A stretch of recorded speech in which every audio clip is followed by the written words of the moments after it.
Hello, hello, and happy Thursday, everyone. Welcome to another Jeff Ed with your boy, Coach Ed. Yeah, see what I did there? See what I did there? Hope you guys are having a phenomenal Thursday. I'm just going to log on to Facebook here so I can read the comments. If you're in the building, let me know what's up. I'm not going to be reading comments for too long, or at least not in this format, because we have some exciting things to cover today. We are focusing on form. So now, I'm going to wait for a couple of you to get in before I get into the explainer of how we're going to go about this. But I'm going to tackle this in a unique way. It's going to require you to think about things for yourself in the moment, just a little bit. I'm trying to give you the tools to empower you so that moving forward, you're able to figure a lot of this form stuff out. Because there's a couple principles which stay true on 9 times out of 10, depending on what exercise you're doing. So I just want to help you guys get to what those principles are, and then you can figure out from there what correct form is going to look like. Because it would take me for let me move the volume here. It would take forever for me to explain every single exercise in the book, and that's going to be a long video no one's going to want to watch. So I'm going to go through a couple of the most common exercises or most common exercise patterns that you see, what good form looks like, why that is considered good form, and how to apply those principles to other exercises. So that's what we're going to try to do today. We have Leslie. Hello, hello, and good afternoon. I almost said good morning, but it's 12:30. We're past the morning now. It's been a long day. It's been a crazy day, but I'm in a good mood. So those long days are always a little bit better when you're in a good mood. Leslie's saying, such an important topic, saves on injuries when you have good form. Yes, indeed. Good form is of utmost importance. It's when you're a toddler, when you're a kid, good form is actually intuitive. Like if you see kids moving around, have you ever seen a kid go into a squat and then play around with the squat?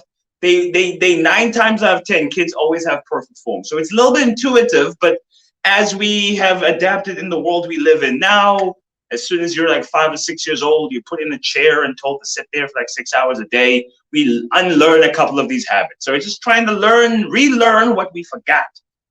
You get things right, you're putting a little bit less stress on your joints. Less stress on your joints means a lot less likely to injure yourself. Overall, we're just creating a nice, strong body. Hello, Auntie Pat. Nice to see you again. No, twice this morning. Isn't this lovely? Ilzon, hello, and good afternoon. Catherine Herman's always a lovely pleasure seeing your name pop up. I met Catherine for the first time when I was in Cape Town. That was nice. Such an amazing person. Sancha, hello, and good afternoon. Hey, we got Coach Sam in the building. What's up, Sam? Hope you're doing well. Coach Sam we had a meeting like 2 hours ago. Coach Sam had some really brilliant insights into her process, how she does her coaching. It was actually really brilliant. Like that. Like if Coach Sam is your coach, you are in good hands. You are in very good hands.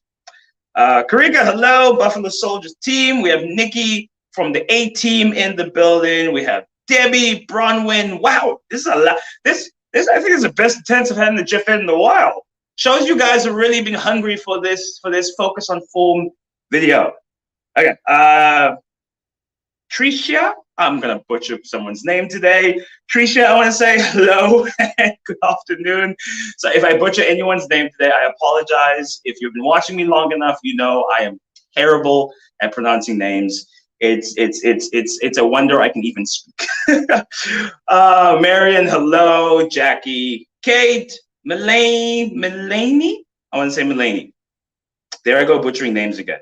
Okay, so I don't want to take too much of you guys' time. What I want you to do at the end, I'm going to go pick a random name from the comment section. One of you is going to win a challenge pass to join my low impact, high burn challenge, because the challenge does have a large emphasis on form, what form looks like, why does form look that way, and how to sort of build a base and use that base to sort of structure the rest of your exercise journey from there. It's going to be amazing. So one lucky winner is going to want to win that. To make it fair, I want you to say, pick me in the comment section so I know who's actually interested in winning. I don't want to give a challenge pass to someone who does not want Coach Ed's awesomeness in their life. How can you not want me in your life? Come on. Come on. You, me, 3 weeks. It's going to be a vibe. It's going to be amazing. Anyway, so pick me in the comment section while we're going through the things. If you guys have any questions, I have the questions all set up on that screen as well, so I can see them pop up as we're going along. And I'm going to show you what the basics of form are going to look like. So let me get up here. Take the chair with me. So we are going to start with learning what anatomical position looks like. So you in anatomical neutral, in a neutral position is your legs are about hip width apart.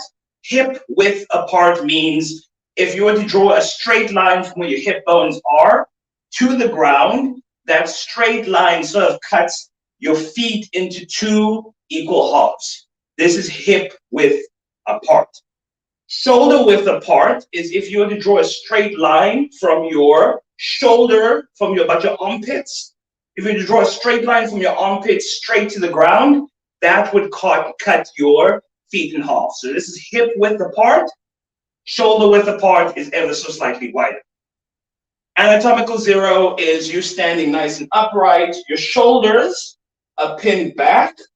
Your hands are outstretched out.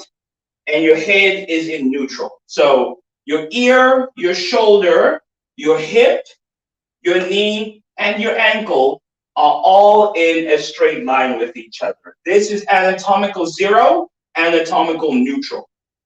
This is the basis of where you want to start. So anatomical zero is the basis of where you want to start. Okay? A common thing that we often get wrong with exercise, the first fault we tend to get is from the waist up. We tend to not know how to keep our spine in anatomical zero. So for the majority of exercises, like 9 times out of 10, unless you are doing a crunch exercise. So the only exception to this is if you're doing an abdominal crunch or a sit-up or anything that requires actual upper body flexion. So a crunch, a sit-up, a Russian twist, something like that. That's the only exception to this rule. Every other exercise you want from here to here to remain in anatomical zero. So what that looks like, if you're doing a bent over movement, whatever that bent over movement might be, a bent over row, a deadlift, a step back, whatever that is, your back remains in anatomical zero. So you never want your back to go into flexion and create that sort of like hump shape.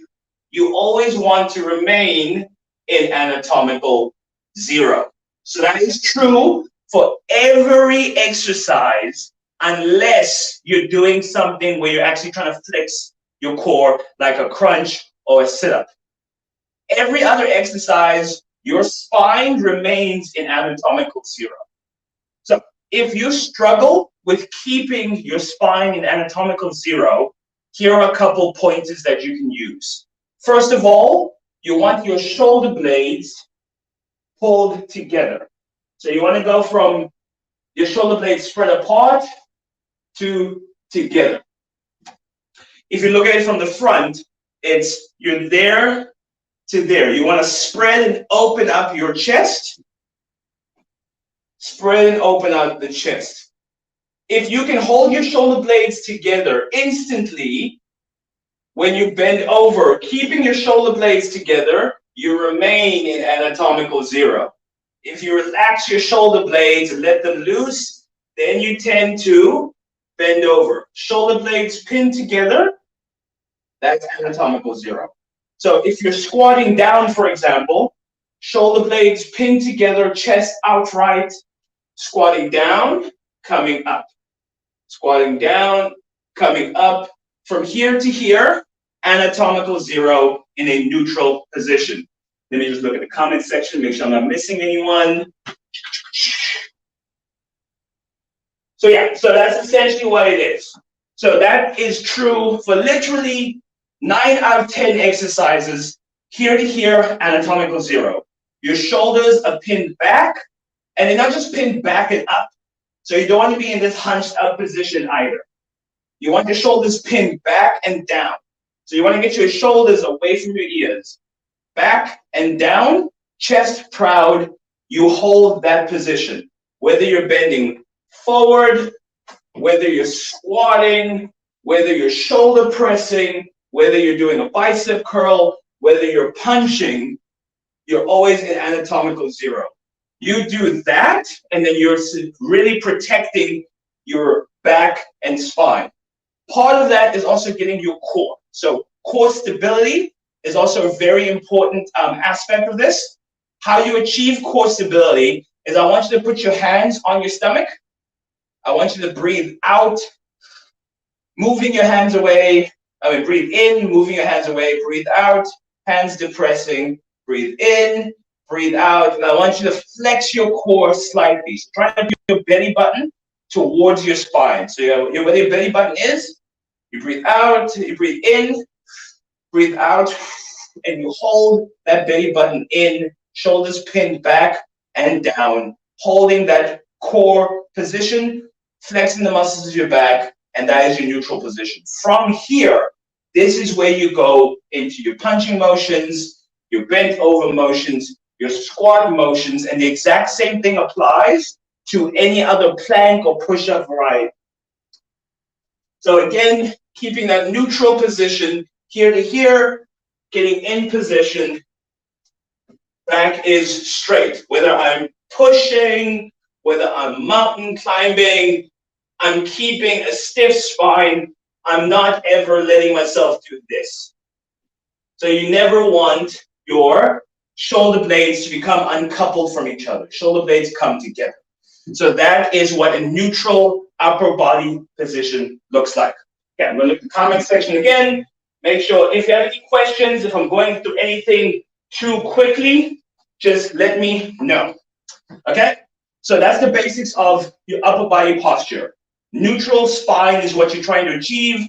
You achieve that by setting up your shoulder blades. So shoulder blades squeeze together and down, chest proud, core braced. That's what you're trying to achieve there. Now we're going to go on to what a lower body posture sort of looks like. This one is a little bit more nuanced, kind of depends in certain variations of where you are in the movement and what movement you're doing. But here are some of the basics. So if you take a squat, for example, what you're trying to do is stay in that anatomical position. Remember we talked in the beginning about what anatomical position is, either hip width anatomical position or shoulder width anatomical position. But what that essentially means is your ankle is stacked underneath your knee, is stacked underneath your hip, is stacked underneath your pelvis, is stacked underneath your spine all the way up. So your body is at its strongest because gravity pulls you straight down. Gravity works in a straight line up and down. You want your joints to be working with gravity in that straight line up or down. So when you're doing a squat, your knees should try and stay vertical the whole time. You don't want your knees caving inward, because as soon as you do this, that straight line from the hip, the knee doesn't go in the same line as the hip anymore. Now you're putting a lot of pressure medially. You want to keep those knees in line with your hip. So that's one of the first mistakes you see in a squat is people caving in their knees. When you squat, you want to keep the knees stacked right on top of the hips. So if you turn outward, your knees are stacked right on top of the hips. Let me just change the angle here so you can see a little bit lower. Yeah, yeah. Okay.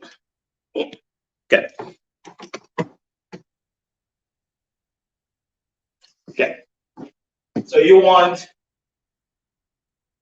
your knees to be stacked right on top. So if you look at where my knees are, when I do a squat, it's my knees are stacked right on, and at no point in time am I lifting my heel up. You want to heel flat down, knees stacked right on top of the ankles, down and up. So with the squat variation, if you find that you're not strong enough exactly to do a squat variation like that, you can do a sit to stand and practice the exact same principles. So it's down, knee, ankle stacked on top of each other, up. Down, body position from the waist up, neutral spine, up. Heels aren't lifting off the ground, heels are flat down, down, up. And if you look at the front view, your knees are not caving inwards, they're being pushed out. Okay, so that's trying to maintain anatomical position. I'm going to look at the comment section again. Struggles with walkouts. Okay, we'll get to that now. But my knees are below my hips. How do I stack them? So by stacking them, what I mean is your knee is connected to your hip because both of them have the femur as part of their complex. Your knee, your femur goes up, then it's your hip. In a straight position, you want everything stacked directly on top of each other. And when they're moving, what I mean by stacked and connected, is that you want them in more or less a good line of strength with each other. So you don't want your knee wobbling back and forth, disjointed from your actual hip joint. You want the two connected to each other. So you want that knee and your hip to be in a good line with each other. Now, it doesn't necessarily mean that they're parallel with each other, because you can do a sumo squat and do that. You can do a very narrow squat and do that. But what you want to do is, a rule of thumb is your knees traveling slightly outward, because the way your hip joint is designed, it allows for outward movement, doesn't allow for inward movement that cooperates with your knee. So you want that knee stacked and in line with the hip, or ever so slightly out of that. So that's how you want these things to sort of work together. With a sumo squat, it's the same thing. You just want to keep your knee directly above the ankle joint. So again, we don't want the knees caving in. You don't want to do a sumo squat there. You want to open up at the hips, get your knee directly above the ankle joint, and you're squatting there. Yeah. The reason why you want that uniformity between your hip and your knee, it goes down to what's going on behind the hip. These bad boys, your big booty buffalo cheeks, you want those activated during a squat-like movement. Your glutes are the biggest muscle in your body in terms of surface area and how much size they take up. So you want these activated when you're doing certain lower body movements. So if you take a sit to stand, for example, this motion of when your hip is bent and your hip is extending, your quads, yes, do a lot of the work, but you want your glutes taking a lot of the pressure. So a fully quad dominant squat would be very upright. Your knees are taking a lot of pressure, but you also want your glutes to be squeezed and coming forward. So you want your hips as part of that complex. You want to be squeezing from your bum on the way down, on the way up. Your glutes take up a lot of that complex. Keeping a neutral spine from the waist up, glutes taking key. So a squat is a little bit easier to understand these principles. We're now going to move on to a lunge and what those principles look like. But the principle of what I'm talking about remains roughly the same. So in a lunge, I'm going to use my good leg in front. In a lunge, again, you want that line between your hip, your knee, and your ankle to remain true. You don't want your knee on the inside of your hip or the inside of your ankle. You rather want it directly on top or maybe even slightly out. Your back leg is going knee straight down to the ground, keeping that same line.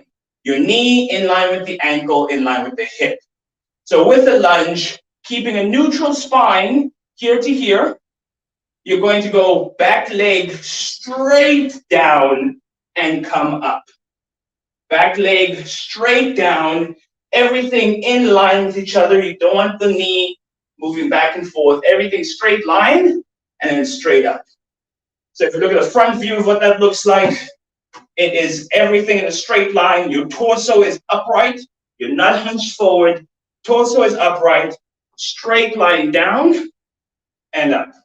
Straight line down and up. As long as you keep a nice good straight line with the hip, the knee, and the ankle, that means all the muscles involved are working in unison with each other. Okay, does that make sense? Let me know if you need to explain anything. I have the same problem. What's the same problem? Anatomical zero is a good principle. I'm struggling with the walkout and the full burpee, let alone a sprawl. These are, okay. So things get a little bit complicated when, because like with a lunge, if you find you're not quite ready with the lunge, you're not quite understanding this principle of everything stacking on itself, get yourself a chair, hold on to it for stability, and just practice, okay, my knee right on top of my ankle, my knee right in line with my hip, back knee going straight down towards the ground, chest is upright, neutral position, straight down, straight up. So this is called a pulse lunge, when you're going, each leg remains stationary and you're just practicing your lunge motion. That's a good way to practice this. Remember, with exercise, it's the same thing like a toddler trying to walk.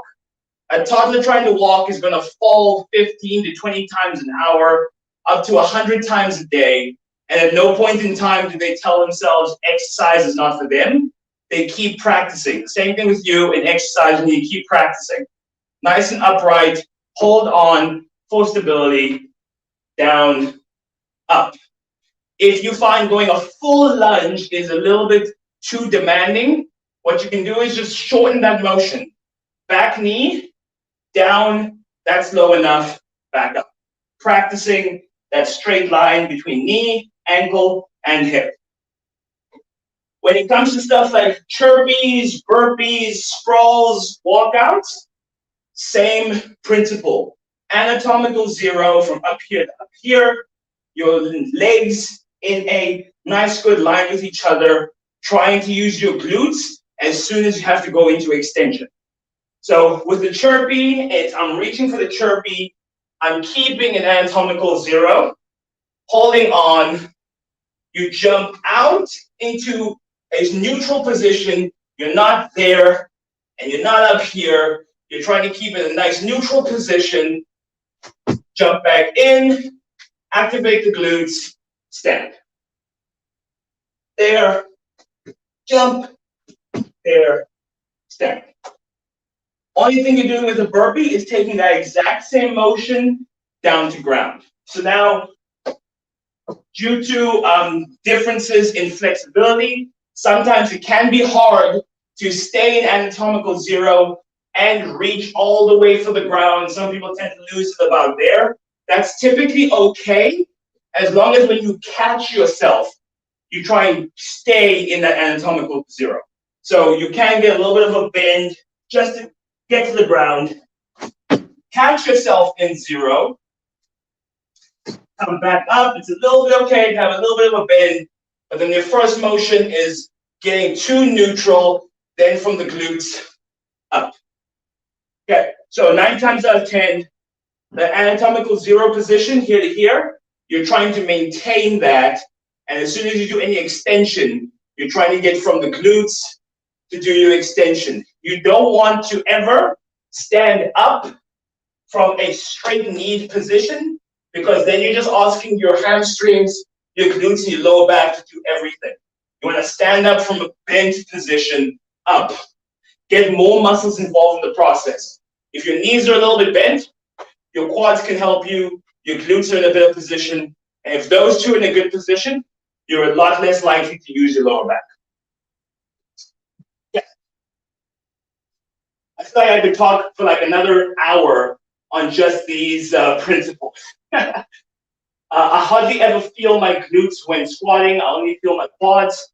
So if you're struggling to activate your glutes when you're doing these movements, a nice little trick is to think of your feet being glued down to the floor. You've put super glue on your feet. They can't move. What you're trying to do now, though, is even though your feet are super glued to the ground, you are trying to what's called externally rotate them. So you're trying to get your knees, even though they're not going to push out, you're trying to just twist them outward. So it's your knees are in anatomical zero, just like that, and all you're doing is that motion. Not sure you can see this. I'm going to get a little close to the camera. So your knee goes from being there to there. That slight twist motion you're doing with both legs. So you're going from there, twisting out. As soon as you do that sort of motion with your knees and twist them out while doing a squat. So keeping them twisted out, even though the feet aren't moving. Remember, you don't want the feet to actually move, but you're activating your glutes, squeezing your bum, pushing the knees out, and then coming up from the glutes. So really trying to squeeze from them as you come up. A nice way to actually train your brain to get familiar with it is actually hold your bum. Like actually physically grab your butt cheek, hold on to it, and then feel it squeeze as you come up. That's a good way to sort of learn that neural pathway. Okay. Any questions I might have missed? Oh, yeah. Okay, so that's basically the basics of form. I could literally talk for days on this topic. Like I said, it's a very difficult topic to sort of cover everything in half an hour, but I hope you guys at least got some basics out of this. If there's anything you can take home right now, if there's anything that you're going to remember from this, it is your anatomical zero position, nice and upright, your shoulders are pinned back and down, and you're trying to keep a neutral spine. And then your knees, your hips, and your ankles being in a more or less nice straight line with each other, stacked on top of each other. If you can keep those principles together, then 9 times out of 10, most exercises, almost all, you're guaranteed to be in at least a good enough position that you are a lot less likely to injure yourself. Normally, injury comes from putting too much pressure in any one joint over another. So here in these positions, you're able to get multiple joints to work together to achieve a movement. Your glutes working with your hamstrings, with your quads, with your core to execute a squat, to execute a burpee, to execute a lunge. No one is working by themselves, meaning they're a lot less likely to injure. So that's the basics of how this works. I am definitely going to do a follow-up. What I want you guys to do is if you have any questions, any specific exercises you really desperately want us to cover, pop them in the comment section down below. We'll do a follow-up to this GIF Ed where we tackle some of those specifics. This was like a general overview of the basics of form. Then maybe next time we can do an advanced masterclass on it. Maybe there's a course idea somewhere in there. I'll talk it through with the team. But this is some of what you can look forward to in my challenge. A lot of the GIF Eds are a little bit focused towards form. There's a form video similar to this one. I think I articulate myself a little bit better in that one versus this one. And then there's a couple more throughout the weeks of the challenge. So if that is something you feel like is for you, go ahead, join my challenge. And we're going to pick one lucky winner in the comment section here. Give me one second. So I'm going to close my eyes. I'm going to pick one random name. And if that random name said pick me, they win. So let me get the comment section out here. Okay. Wherever my thumb falls, that's who the winner is. And let's get the comment section out. And 3, 2, 1. Who's that? Ah, messed it up. One more time. 3, 2, 1. And the winner is, I'm going to, no, didn't say pick me. One more time. Third time is the charm wheel. I saw there's a bunch of pick me's here. Let me just get to where they were. They were like in the middle somewhere. Yeah. I should have thought through how I was going to do this better. Okay, there they are. And in 3, 2, 1, and stopping at Sue Purchase. You have won yourself a challenge pass. Well done. I'm going to send you a DM. We'll hook you up. We'll link you up. Congratulations, Sue. Anyone else? Challenges are still open. I want you guys to register. Join me on an epic 3-week journey. I'm not sure if you saw that funny video I posted of me and Mandy doing one of our test sequences from yesterday. Man, it's a ball of fun. She's going to be heavily in the challenge. Super knowledgeable after years of spending time with me. Super fun to be around. I hope you guys are going to see me on that 3-week journey where we're going to learn about form, get a couple awesome exercise sessions in, get our nutrition on point, and actively work towards our goals. I'm super excited. Registration's closed tomorrow. To get to it, guys, again, if you have any more questions on form, pop them in the comment section below. I'm going to be going through a couple of the comments. I'll answer some of the easy ones immediately. Some of the more difficult ones to explain through text. We're going to do a follow-up to this Jeff Ed where we get a little bit more specific, and then potentially maybe do a course, 14-day course on each of the different exercises they are, and really explaining, talking to each one. Hope you guys have a fantastic afternoon. I've been Coach Ed. This has been a Jeff Ed, and I will see you in the next one.